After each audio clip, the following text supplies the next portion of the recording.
Elon Musk says he no longer identifies as atheist, sharing evolving views about God and creation.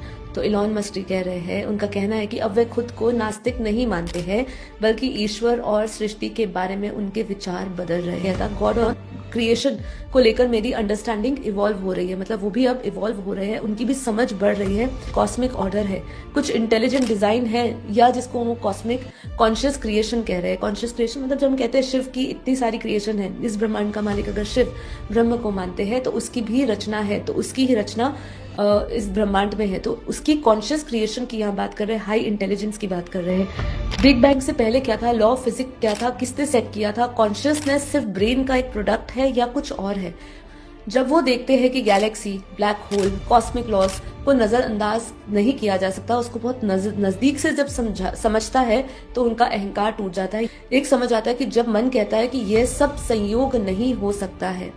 Artificial intelligence पर, AI पर काम करते करते Elon Musk ने समझा कि अगर इंसान लिमिटेड इंटेलिजेंस से एआई बना सकता है तो इनफाइनाइट इंटेलिजेंस से यूनिवर्स क्यों नहीं बन सकता। एआई ने उन्हें क्रिएटर क्रिएशन रिलेशनशिप पर सोचने पर मजबूर कर दिया है।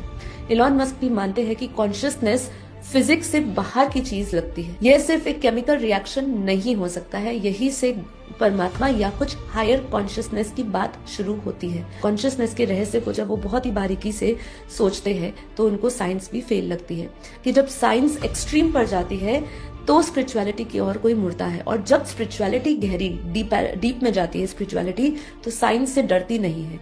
इलॉन मस्क के अंदर भी ये जो बदलाव बताता है वो यही है कि सवाल पूछना गलत नहीं है, लेकिन हर एक सवाल का जवाब मटेरियल वर्ल्ड में नहीं मिलता है। ठीक है, ये चीज भी वो समझ रहे हैं, और धीरे धीरे पूरा विज्ञान समझेगा। विज्ञान का हर एक वैज्ञानिक बुद्धि रखने वाला हर एक व्यक्ति ये पूछेगा। एक समय जरूर आएगा आने वाले समय में जब विज्ञान और जो अध्यात्म है वो एक जगह पे मिलेगा। अभी अध्यात्म और विज्ञान मिल नहीं रहा है।